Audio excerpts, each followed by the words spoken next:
So basically, the story of Job. There's this man in the Bible, and the story starts out. That's Creepy. bloody beautiful. That right there. That's a mic I need. That's kind of creepy. You heard heard him tapping the chord. Well, I'd say Tapping the beautiful. chord. Finish the story, please. Yeah. Anyways, so the story starts where this man, he's a righteous man, and he Upright. is. Huh? Where you? Never mind. Keep going. Okay. Anyways, he's a righteous man. He has a lot of wealth and a lot of things, and they were all God given. It wasn't something that he got maliciously. He was. The Bible says he was a perfect man, and that he was very righteous, and he was within the will of God. Now, long story short, this man was tried of God because Satan himself, went to God and he said, "I want to try Job to make him curse you to your face." And the good Lord said, "Fine, do what you will. But know this, he's not going to curse me." So Satan puts him through all these trials. He has boils. He kills all his children. And one day, like he kills all his children, he loses camels, he loses sheep, all that stuff in one day. And the suffering continues for an indefinite period. We know it started in that one day where he lost everything, but it continues. He had boils. He had his friends would come and judge him and assume that he did something wrong or assume that he was on the wrong side of God's wrath. All those things. Long story short, after all of that warfare and after all of that suffering, Job, though he did at times complain, he never cursed God. Even when his wife told him to curse God and die and commit suicide and all that stuff, he never cursed God. So the moral of, and in the end, God gave him double of everything that he had, not only in quantity, but in quality. Because we've done some research and we found out that the sons and the daughters that God gave him in replacement of his other ones were more beautiful or more, strong or just, double in value and quality and quantity. So with that being said, the moral of this story is really just to trust God through all circumstances. And I think something that's very interesting is we look at that scripture where Paul talks about you have to suffer the loss for the excellency of the knowledge of Christ. And typically when we think of that, it's like suffering the loss of something that we didn't really need or something that we acquired. What's interesting with Job is that he had to suffer the loss of things that God gave him. And he still kept the same attitude towards it. So I think that's pretty interesting. So that's why Job's always a guy to fall back on because he had so much and he lost so much. That's why you get to hear that verse, "Lord giveth and the Lord taketh away." Right. No one can say they've ever gone through more suffering than Job, except for like Jesus, and even he wouldn't have said it verbally. That anytime you're going through anything, it's like, oh, it's not as bad as Job. I mean, my man lost 10 children in a day, dude. Yeah.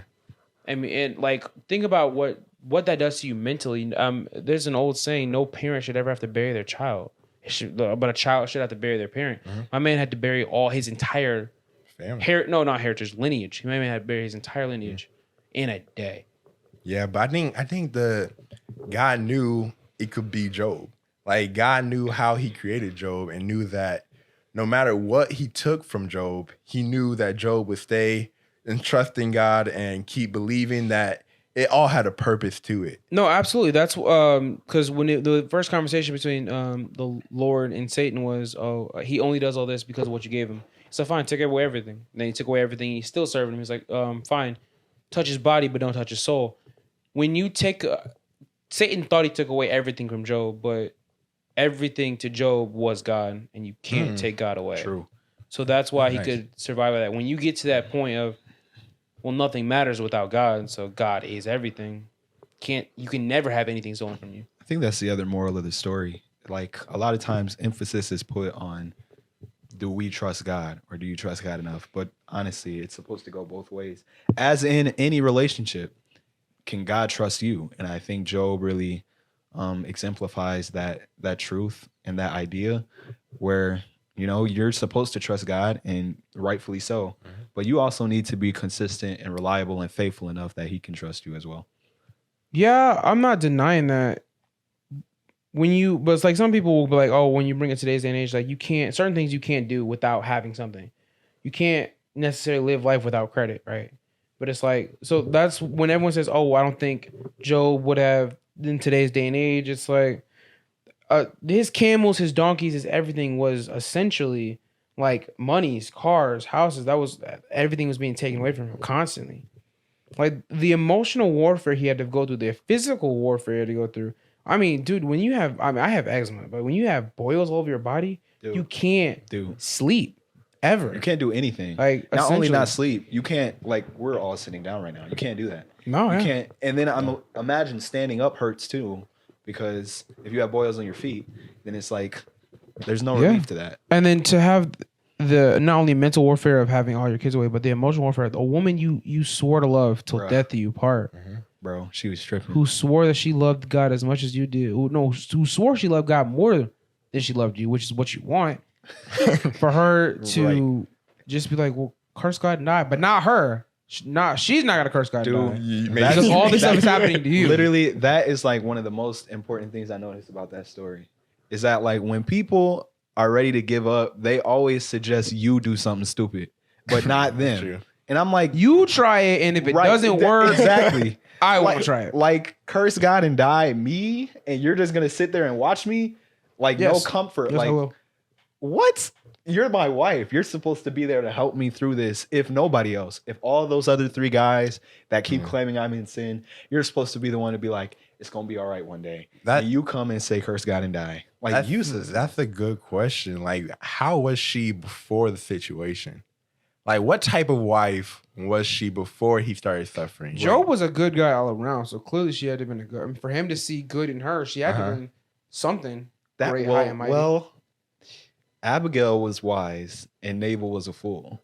And you would Okay. think, was Abigail wise the whole time? And then, or was it like Are you saying the Abigail wisdom, you're married telling me Nabal? that situation made her wise? I can't. No. I'm saying Could it begs No, to I can't. it begs That- to ask the how could question. have? It begs to ask the situation? question if you really know how your spouse is going to be until it happens. Because we could say maybe Abigail wasn't always wise and then she married Nabal and then the Lord gave her wisdom. Or we could be like Abigail was always wise and she legitimately thought Nabal was going to be a good husband. And then he ended up turning out to be a fool, which could have been the But same with Job. Nabal means fool, so that was never a question ever. True, but Okay, it let doesn't me mean jump it's in a little bit. Okay, so I hate your eyeballs, like, cause you do that jump on your own show. You be like, well, let me say something. okay, so it's a good point about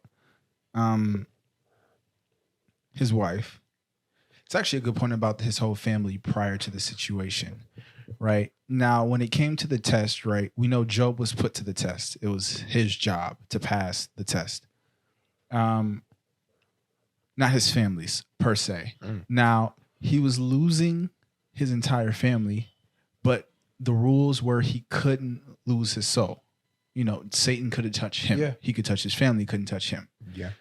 So we were talking about this maybe a week ago, and the question came up was, did Job's family do things prior that made them lose the protection or favor that Job had over the family before the situation was introduced?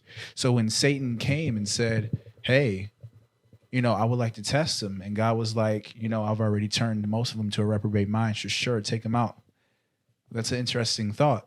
In that case, like you said, if the wife was before the trial, the spiritual state of the wife, that's a really good question. So in that case, right, if his family was as upright as he was, one could only assume that God would not allow them to die.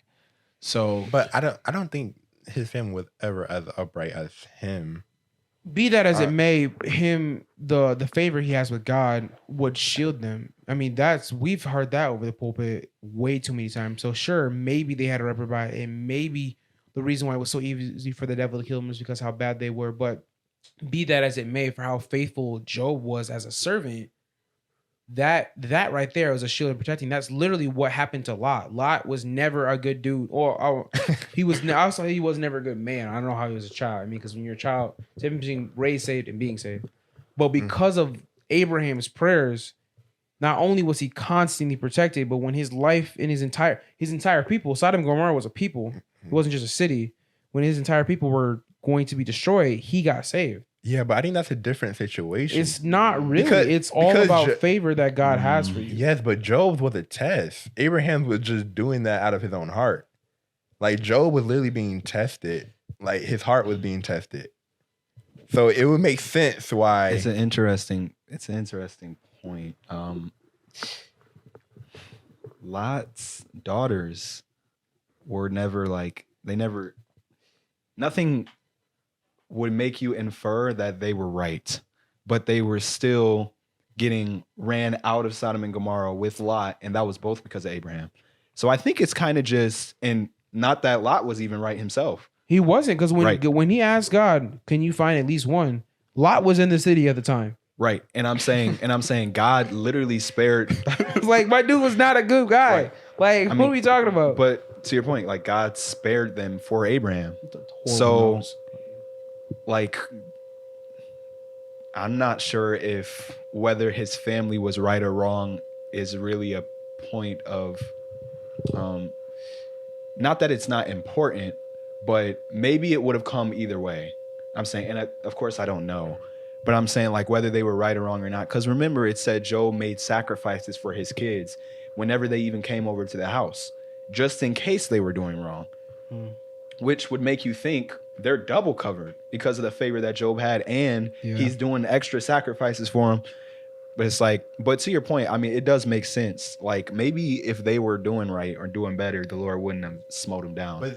But if he's testing Job, he has. I mean, Exactly. What would Job be tested with that would have that much weight if it wasn't his children, if it wasn't his family, That's a good if point. it wasn't stuff that he owned? that's Like an what interesting else point. could he be tested with that would get him close? Okay, or yeah, try to get yeah. close. Yeah.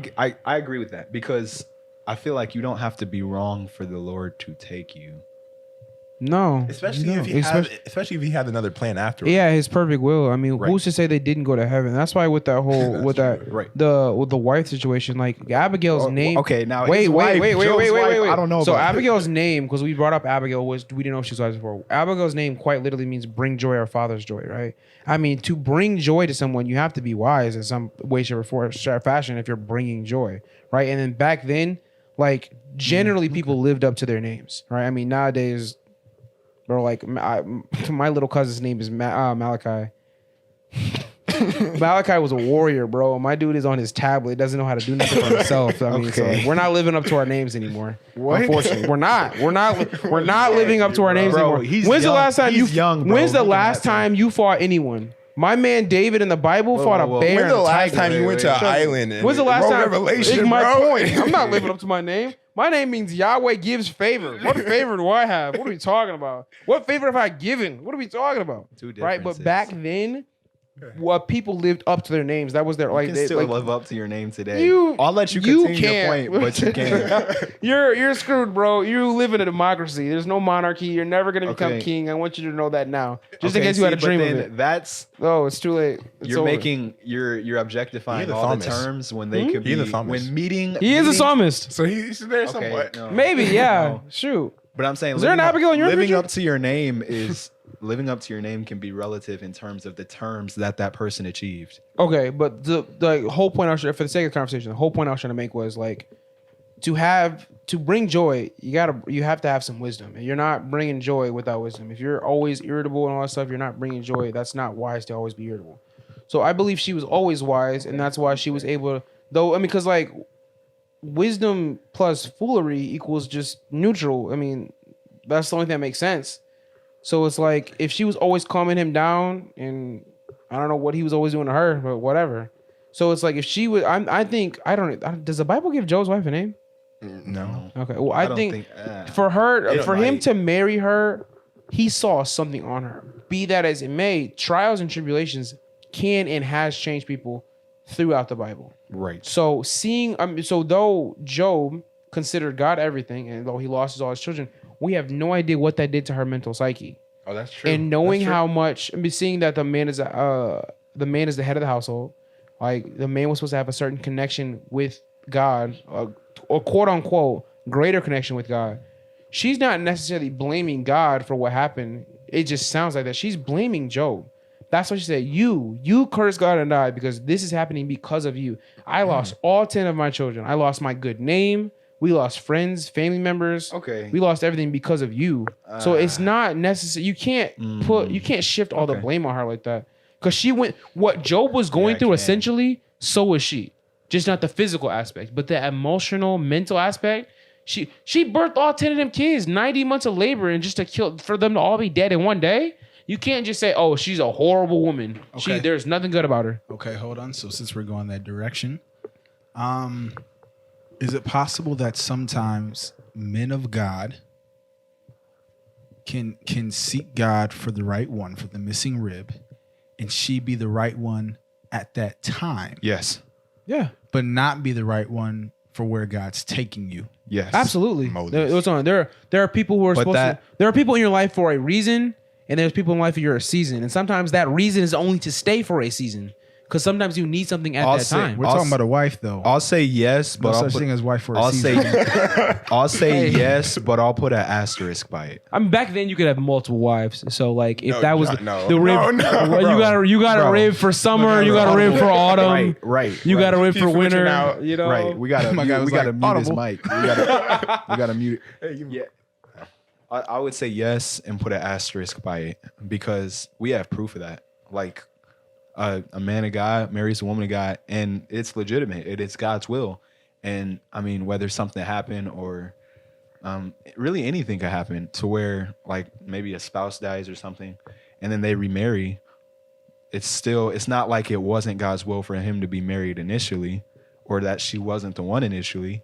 Just like, so yeah, I agree with you. You know, to answer that question, It can. because when Bishop was asking those guys, what did you find out that your wife was before the courtship?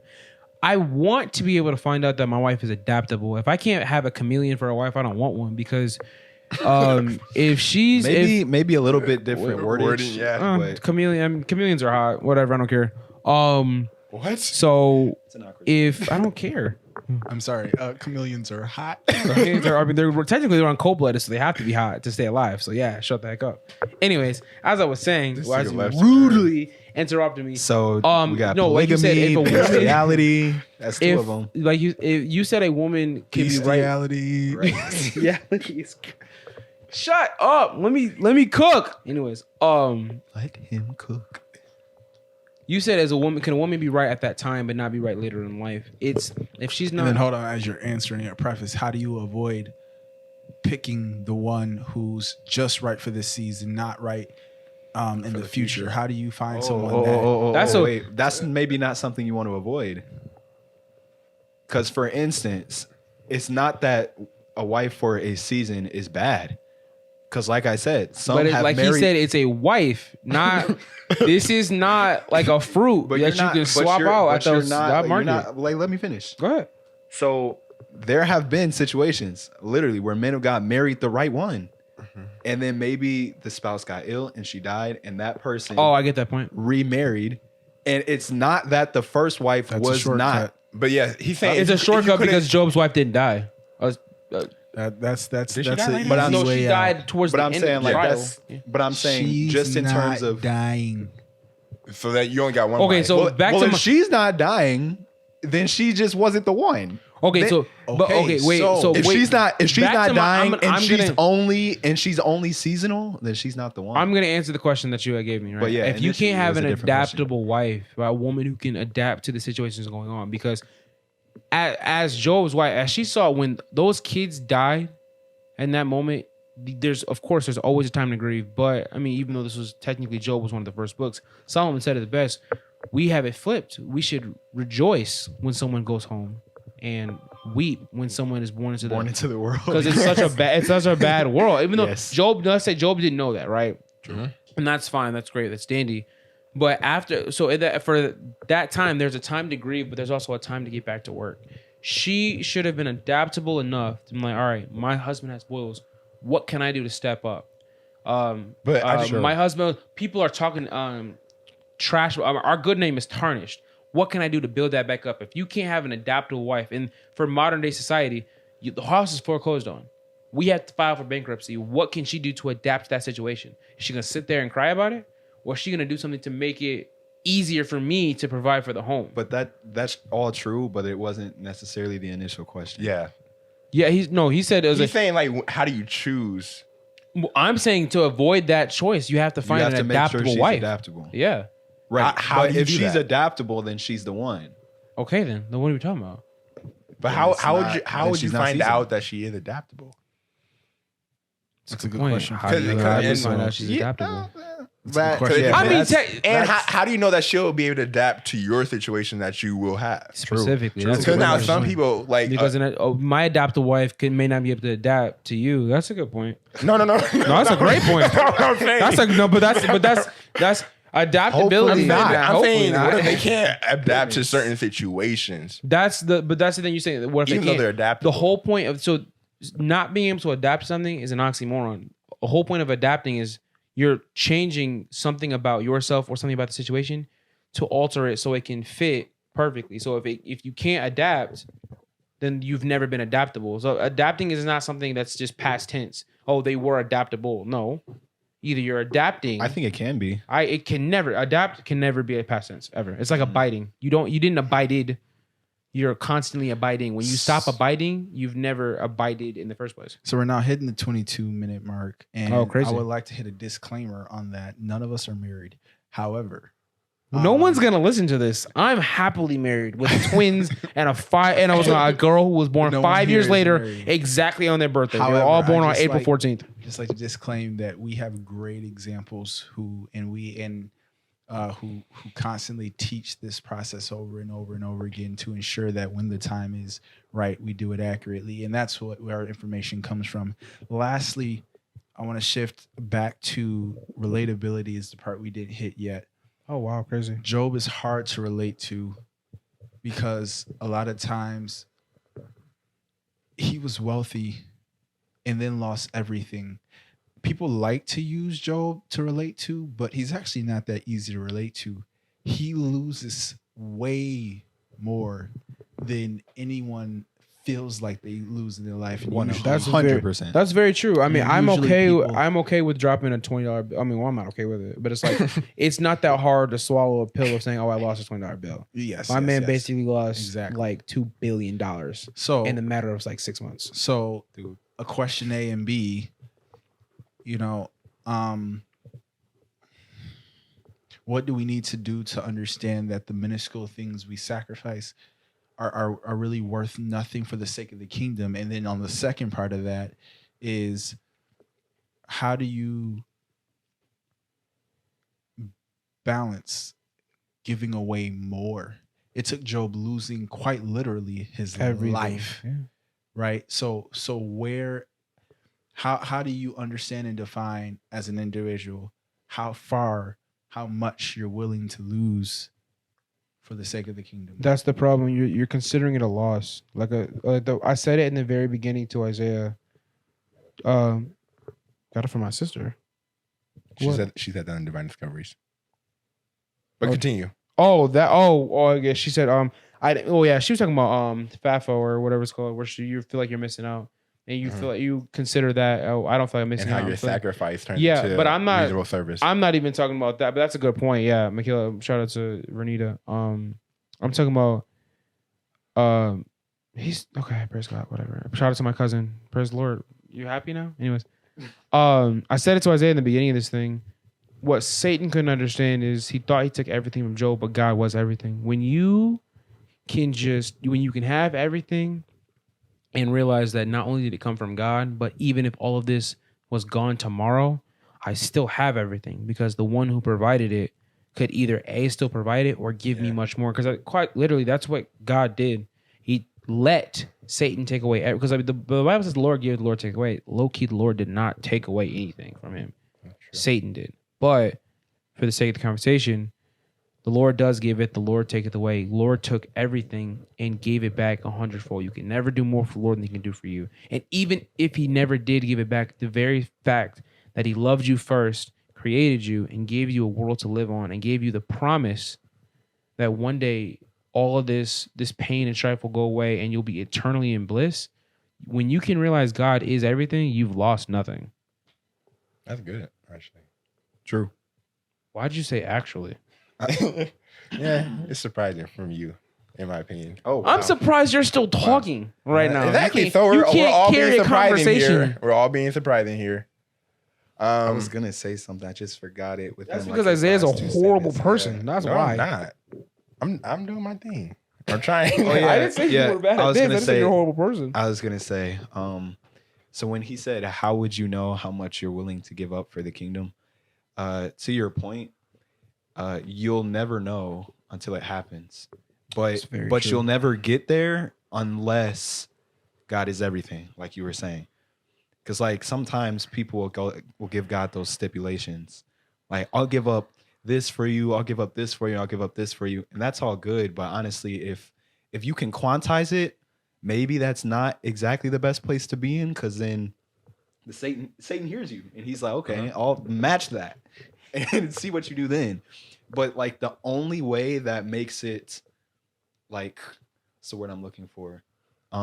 Consistent, regardless of the situation, is if God is everything. And when that's the case, then there's no. And he's the one that is technically telling you what to give away. That's a 'Cause- really good 'Cause point. Some people like That's true. That's a if, really if- good point. like there's a PS5 right here, and be like, oh Lord, I'm gonna sell this PS5 for you, so I spend more time, right? It's like, nah, homie, sell that phone.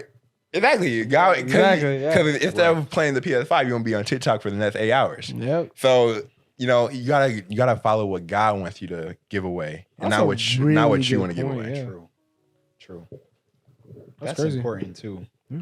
Put things in perspective, because Mm-hmm. some people, and I can't, people do what they do, but like we've been taught, like people that go, like monks that go and live and do, if they feel like that's what they're supposed to do, Let them I- do you. To Yeah. each his own. or if they come up with that, okay, fine, great. But like realistically, if the Lord is requiring you to do this, even if in your mind you're sacrificing more, like I'm gonna set myself aside. Like they don't see women, they barely go out to like stores to get whatever. Fine. But if that's not what the Lord told you to do, Mhm. even if in your value system you're quote unquote sacrificing more for him, it means literally nothing. Because it's you not lo- what you he lost told you. something that you didn't need to lose. That you didn't need to lose. Interesting. Yeah. See, people, this is why it's important to be spontaneous, because you get good conversations from it.